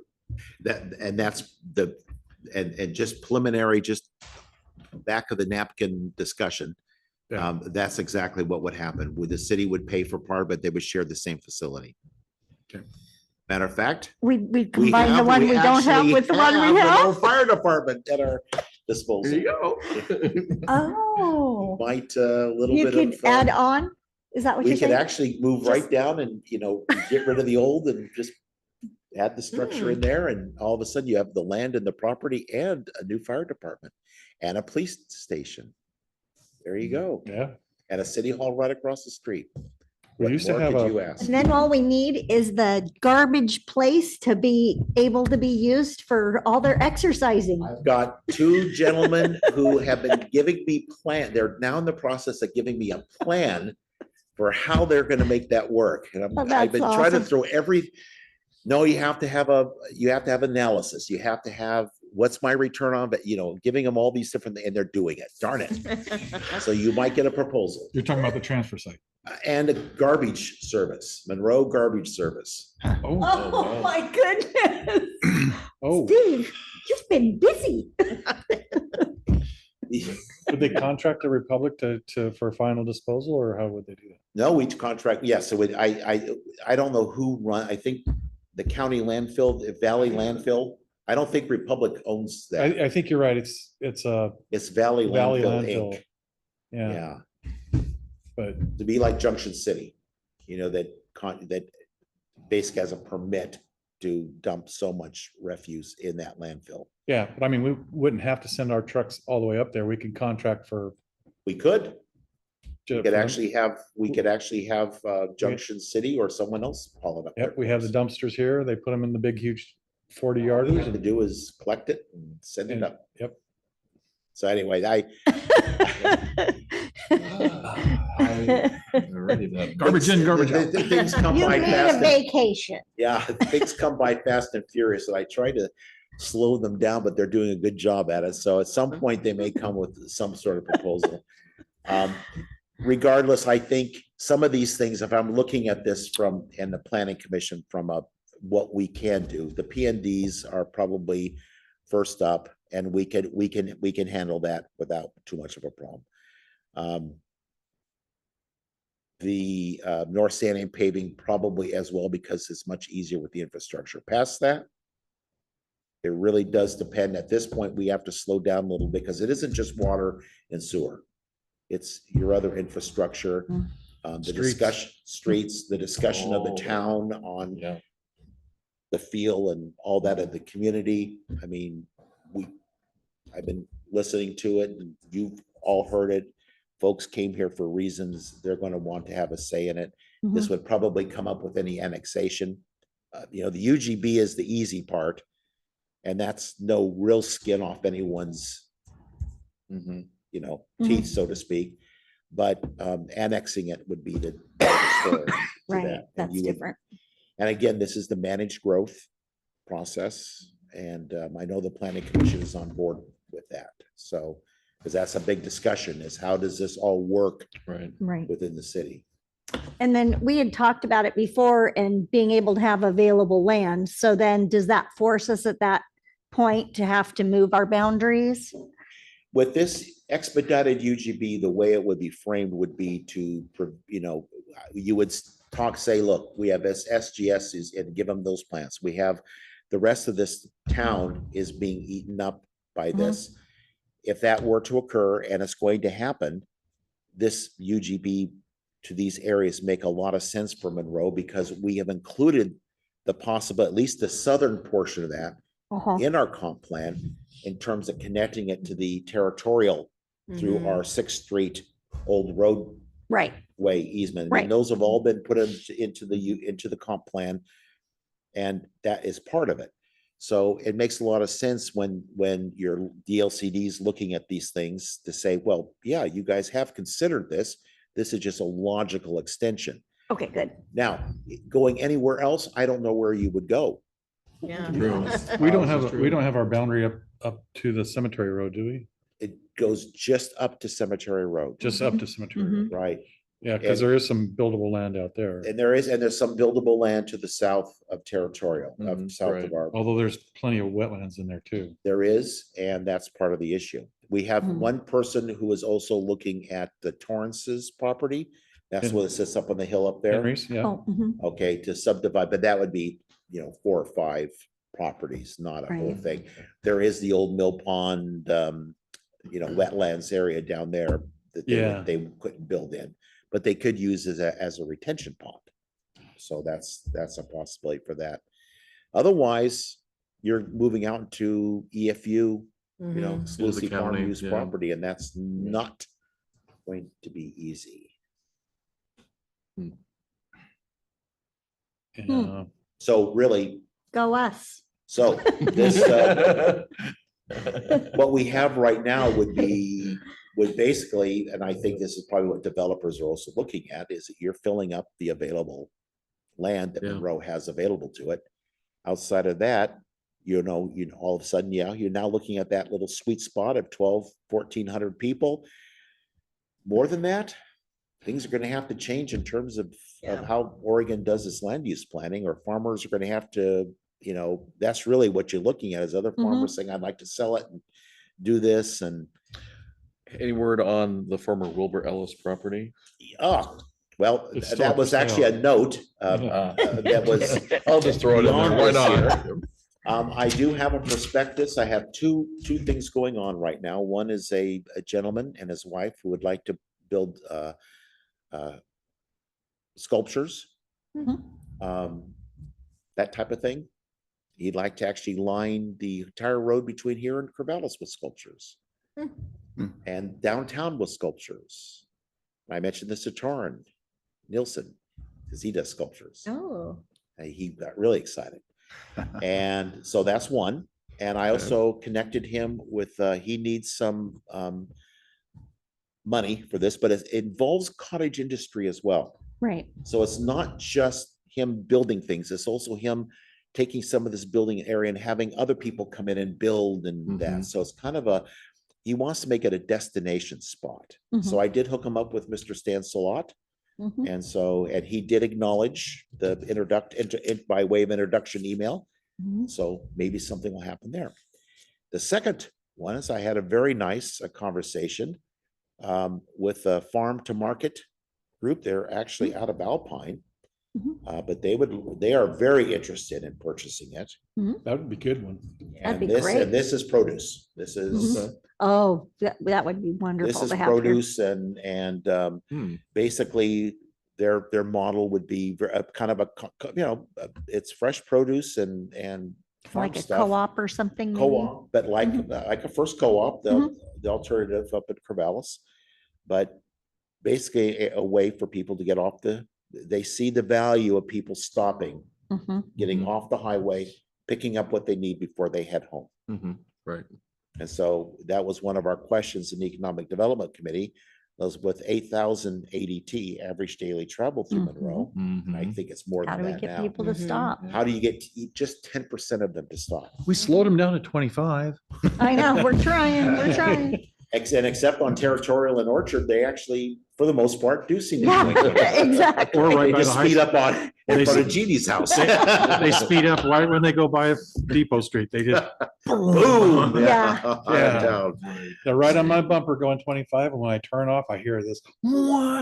Yeah. So they just sent me their prospectus, they're very nice. They were actually thinking of purchasing the Waltz building down here. Okay. And they actually had kind of mocked it up with farm, yeah, interesting. yeah, they actually had that, but the building has issues. Yes. Yeah. The only thing I haven't paid attention. I know I live right next door to it. Is the tower still up on that thing? The tower elevator? Mhm. Yep. Because sooner or later that's gonna come down. I think one of the ideas that they had for that was to kind of redo the roofing area, but they also thought having, again, both of these prospects thought about putting other like ASTRs on top. Okay. Really, they have both embraced the mixed use planning that we have for the Riverside District. Okay. What is an ASTR? Accessory short-term rental. Okay. Mhm. Cool. So yeah, that roof was rebuilt about 10 years ago and they did a really nice job on it. But the elevator, the bucket elevator tower should be painted pretty soon. There was several ideas. One of it was to make it kind of a place so they could put the folks that wanted to build the monuments and sculptures and things, thought about putting different banners and flags up there. Well, it'd be cool to put a 360 camera up there for the city. The city, That's a neat Monroe idea. 360. Mhm. And Except you'd be looking at my house. Not so great. But Right from both your both perspective, prospects sure. thought the building was cool. They really thought the timbers inside. There was a brownfield assessment done, an environmental assessment, and they really didn't find anything Mhm. except in the metal building to the south, where I know from the pictures Wilbur Ellis held a lot of liquid Hmm. materials and totes and things down there. Oh, you're talking about the one? Yeah, Way just to the south. south, right, just to the south. Oh, that building, yeah, Yeah, this yeah. one right down here. Yeah. that metal. Yeah. And I did talk to them about the fact that the freight depot, Counselor Myers has given me a lot of history on that, and as to why they had to sandblast the inside because it did hold fertilizer. Same thing with Michael's Landing at Corvallis. Yes. Yeah. Same thing. So I relay, but that didn't seem that they were well aware of what they were getting into. Good. The first prospect needed a little bit more cash to make their dream work. The second folks with the farm to market seemed like they had this together and were building a prospectus for their Wow. bank based upon this. So Oh, interesting. you I mean, might have actually that piece of land filled. That would be amazing and wonderful. Yeah. So would that also, like, with all those trucks parked there, is that gonna be part of the sale of the land? Yeah, it will be part of it, but Okay. they're not gonna do trucks there.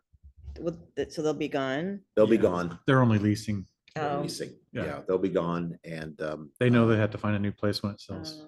they would be using, they have some ideas for, it might be for warehousing or other things, but And that's the newest building actually on the Right, site. that's that one what over replaced there. the depot, yeah. otherwise it'd be used for parking or Mhm. other activities. And I did talk to them about the fact that the city has a dearth of parking. And so having people be able to park there and visit your place and then also go downtown. So there's a huge amount, and I, you know, our bridge or all the different things Yeah. we're thinking about. You know, the fact you have a walking path behind where people can walk or ride bikes. You know, Stephen Rose is looking at up his beginning to, Stephen is one who owns the 8th Street proper, 8th and Main Street property Mm. that was formerly owned by Mr. Irwin, formerly owned by Mr. Menard. They're going to be building a home there, but he also has that gravel lot across from Niestrom's that he's been Oh. allowing the Niestrom's to park. Oh. Oh, there. okay, gotcha. He is, once he has his home going, the next business Mm. is a coffee shop, sit-down coffee shop. I'm promoting ice cream, by the way, just so you're aware, along with the coffee. The kids appreciate that. He'll think about it. But they also want to put another, you know, ASTR Right. above Mhm. that Understood, as okay. well. That's only 0.717 acres. Yes. Yeah, so yeah, You're cheating. I have a landowner map. So lots of lots excitement going on. at the moment. I do have a quick question. There used to be on maps, there used to be an alleyway that ran up. Here's the Dollar General? Dollar General. It used to be an Yes. alleyway, ran all the way up to here and then it stopped. And there's 2 power poles there with no lights on that don't work. Mhm. But this map shows that we don't own that alleyway. We do. Okay, It's not very big alleyway, but we own it because Easement it's an type of thing. easement. yeah. Yeah. And then it extends across the street to what we call the 5th Street alley, the one that goes Oh, between Monroe Dollar here? General. Right, Okay, Yeah. Gotcha. right. Mhm. yeah. But we have sewer that goes up there almost to the north side of Dollar General, then cuts over behind the house on Kelly Street, Okay. that we have all the property that goes Yeah. up to their back porch. And, And then it goes up the alley between my house and, right, exactly. Then goes up the side, then goes down an easement over to Ash Street where it interconnects to the Ash Street utilities. Okay, well, that was a lot of information. There. Yeah. Thank you, actually, in a way, because it helps me keep, I mean, it's been a flurry, literally, of Sounds of like it. Oh activity my God. just in the last few weeks. Yeah. Crazy. Sounds like the planning commission's been busy as well. And they have been, very much so. look how Yeah. close this building is to the property line. Oh, I Oh, my guess. goodness. Oh, yes. Mhm. Yeah. Lovely. Half of our parking spots out there are actually in the street. Yeah, well, that's great. Anyway, let's see, review of business for the February 24th council meeting. Well, let's see. Let's go back on the notes Well, here. Can we You just have kind a- of do it? We might So- want to, you review the franchise, a Yeah. potential Mhm. franchise, that would be a discussion. We will need a resolution for the Reader Building to release accept the bid and release the funds for that. Mhm. I will probably be bringing to you the finalized things for the quitclaim deed, Right? Okay. to have that done. And then I think the CWAC representative, Mhm. at least. And also a large update on your property developments, as I'll be meeting with people in pre-apps between now and then. You know, it's like a double-edged sword, you know, it's nice to see new people come in and, you know, start building our city and getting the availability to have resources come into the city so we can provide services. Mhm. But it's the apple and the horse or, Right, or pulling oneself up by one's bootstraps. yeah, Mhm. it's tough. How do you load the monitor program and boot the town, right? Yeah. Exactly right. What were you gonna say? Well, I was just wondering with the 11:35 stuff Mhm. coming up, if we should maybe kind of have a repeat slot Just so that if John has something and it's come up quickly that, you know, he knows he can come You can and pop in and give us an and have update. a pop in. And if not, it's nothing tonight, but that way, because I know, I noticed that you have some urgency with the fact that it could be moving quickly and if the meetings aren't close enough. And I mean, he Well- could get a hold of us if we need to do a special Mhm. one, but, Of course. Yeah, we could do a special Zoom meeting if we Right. have to in but between. also just have it as a slot on our agenda in case, I'll just keep a revolving slot yeah, maybe. until, I don't know, yeah, what do you if guys that would think? help. We're making I a mean- decision. We can't do that. Work session, city council. So there. Mm. I'm just trying to think to help expedite Okay. if, I don't know if that's, would be helpful or not. Complicate the Land use thing, but one of the things that came with planning commission too is how is this all impacting our light industrial land? Mhm. Mm. Stuff that we converted to RGB and stuff, so it's a lot of things to kind of think through. And Yeah. that's the SGS property in particular. Yeah. Because if they develop, we lose all of, there's no light industrial. We've lost our light industrial. Right. At that. And I think, does it make it more difficult? Because while all this is floating, some of them aren't really set in stone, so you can't really count. I mean, even though we're thinking about that, you can't really count on that until they actually come forward. Is that part of the problem That's too? part of it too, Yeah. and part of the planning process, and I'm just thinking of the SGS 122 units, is that basically would require, that basically would take every bit of land that we have set aside for light industrial. Mhm, The downtown core, we're making commercial, mhm. which makes sense for us because that's our downtown core. Right. The property across from the mayor is also light industrial, but it's also prime residential ground, and that makes sense there. The Brickyard Mhm. makes more sense as light industrial. Mhm. Not that they can't have residential necessarily, but it is mixed use. I mean, Mhm. that's really what we intended it to be, was a mixed use Yeah. area where a combination of business, homes above, businesses below.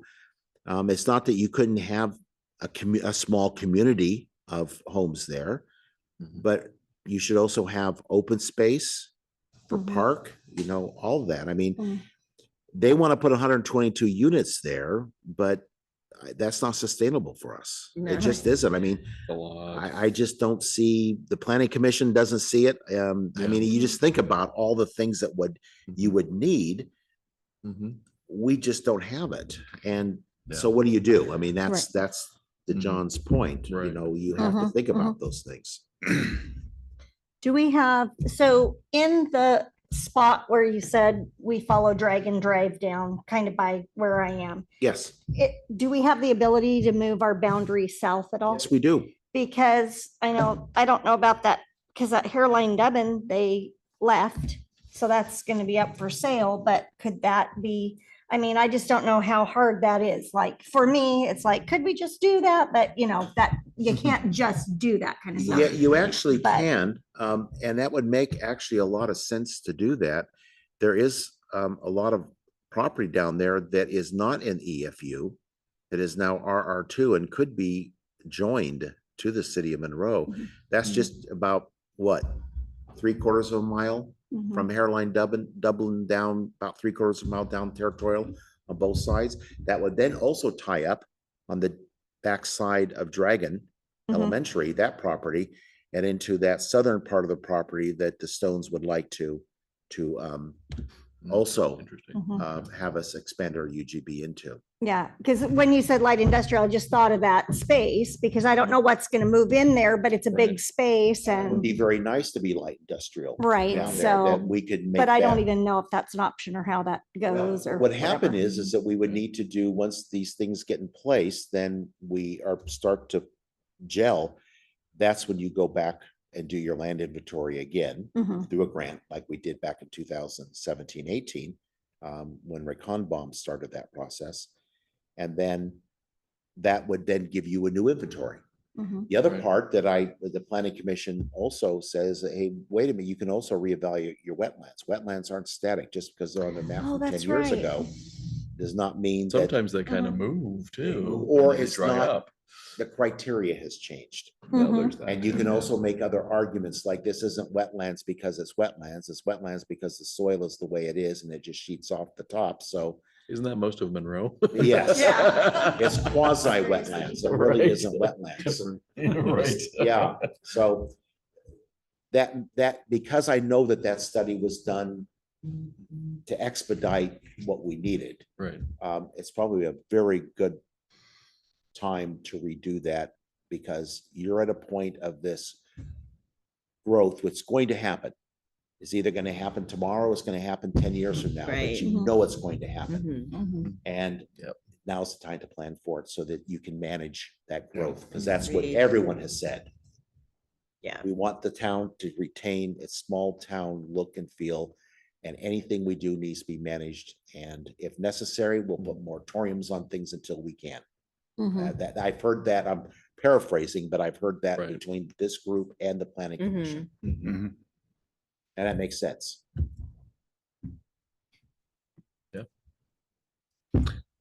We still have a city council vacancy. I asked an individual, he turned me down. I have someone else in mind, so I will ask that individual. But if anybody knows anybody that lives in Monroe, Neighbors, who would like to be on the city friends. council, I have neighbors that are moving. well, they don't count. That does nothing, Mary. Well, that's what they're Nothing. planning. They said they were moving, but they're still there. Okay. I don't know about the two new neighbors. I haven't really approached them to the north of me. I mean, both those houses have new people in them. I haven't even met the ones. Have they lived in town for at least a year? Yeah, that's. No, that's the problem. Okay. You know, and it's like, but hey, they can be on the budget committee They could. because we have yes. budget committee That's true. vacancies too. Yes, we do.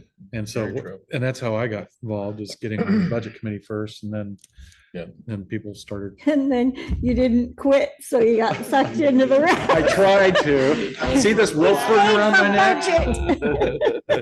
Yeah. It's like, Thank you. they had that big shepherd's crook, Right. but, yeah, I'll ask around some more. Okay. No, just throwing that out there. I mean, the one thing is, you know, I think John's mentioned it, you've mentioned, it, you know, we hear stuff on Facebook, you see things on social media, posting about all these things going on in Monroe. But if they're not here, how do they know? Right? Yeah. Right. You Yeah. know, it's like, eh, come on down, get involved. Yeah. Then you can grow, you know? Yeah. When they do show up, I say, we don't bite, honest. And you give Well, we everyone will a great listen, speak for opportunity. yourself. So, I did want to mention that on Friday, taking a long lunch, going to Philomath, there's a League of Oregon Cities meeting with the president of the league, and so I'll go there for the lunch. I'll give them an update. Apparently, I have quite the update to provide. Lots going on. Yeah. Be aware, I just sent that there is now a high probability of snow and 20 to 60% chance of freezing rain mixed with it between Wednesday evening and Thursday. Huh. It's greater in Corvallis, a little less as you could go towards Eugene, but we're still in the bullseye for Mhm. that event. We've been talking about it and making sure we Right, are prepared for probably, I would, if it does hit probably a Thursday, right. shut down a city hall. Yeah. That's And it's tonight's supposed to be like down to 20 something. Right. Mhm. So we're Oh, boy. preparing. So anyway, be very safe. If this is a freezing ice event,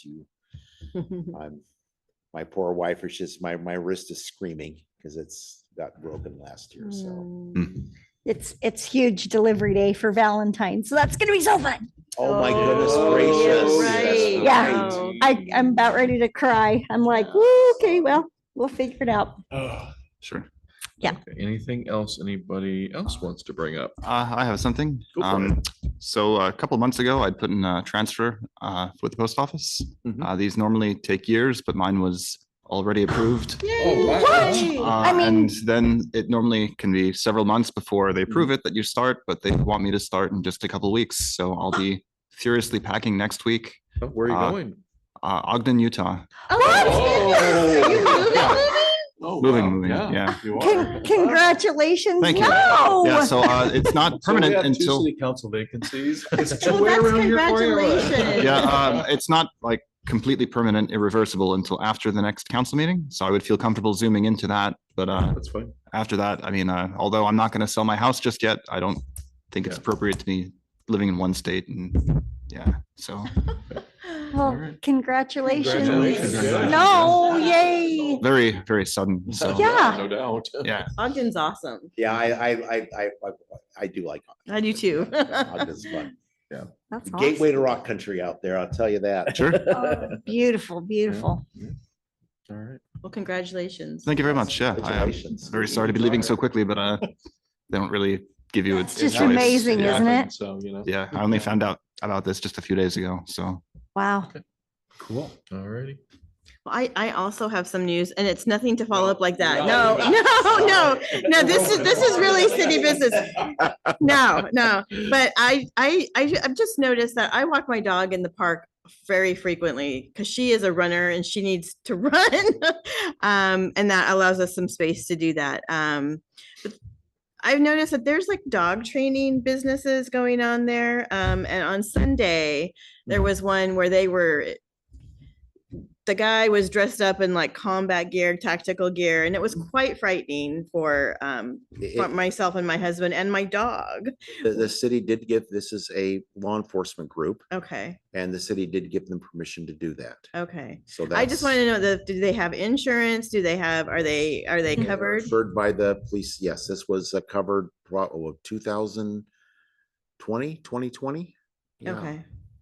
Okay. So it was approved by the city, and they do have insurance, and they are a professional, that they are law enforcement officers. Yeah, they look professional, but those dogs are mean. They're not They are. not super nice dogs.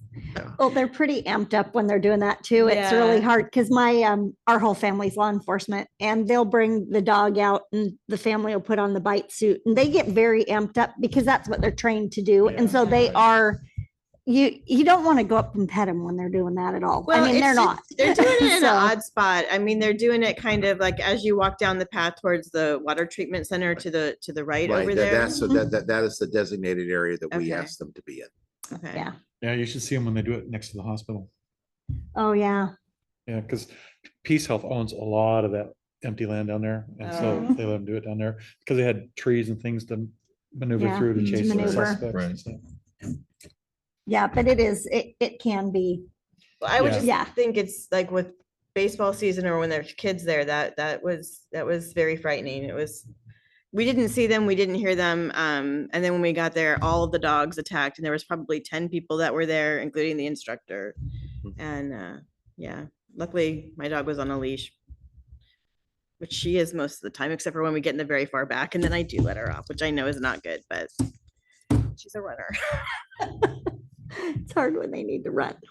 Yeah, she's border collie, so she really Yeah, I needs to have one of run. those. Border collies need to run. Probably mixed runs. Yeah, Mhm. yeah. Okay, that's all. I just wanted to make sure Okay. that was legit. Thank you. It was approved in 2020 Okay. by the council. Perfect. With the conditions that they use that part of the field Okay, and Mhm. that they had insurance and they, Yes. that they're part of this is part of the professional. and it did seem that way. Okay, thank you. All right, anything else? Mr. Utah. Yeah. Yeah. Yeah.